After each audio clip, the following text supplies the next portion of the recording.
The story of Pandora's daughter and the Great Flood is a tale that has been passed down through generations.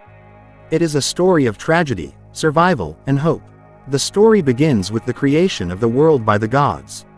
The gods created humans and gave them the gift of fire, which allowed them to thrive and prosper. However, the humans became greedy and selfish, and they began to misuse the gift of fire.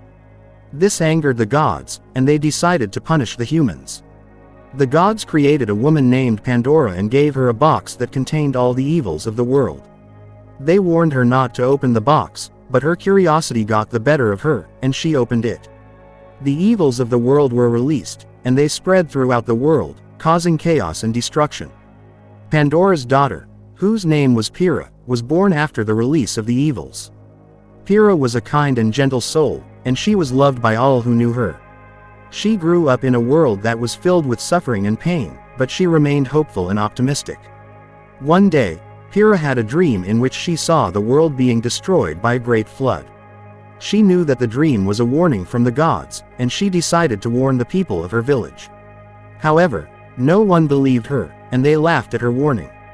Pyrrha was determined to save as many people as she could, so she began to build a boat.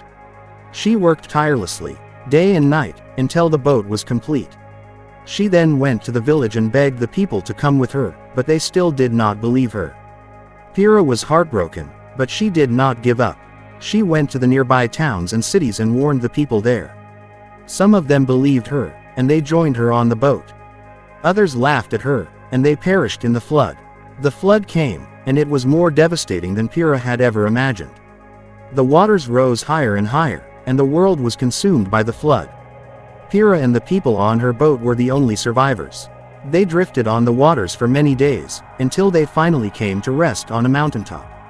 Pyrrha and the survivors were grateful to be alive, but they were also filled with sadness and grief for all those who had perished. As they looked out at the world below them, they saw that it had been transformed. The flood had washed away all the evils of the world, and the world was now pure and pristine.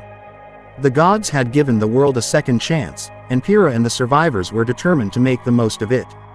They began to rebuild their lives on the mountaintop, and they worked together to create a new world. Pyrrha became a leader among the survivors, and she used her wisdom and compassion to guide them.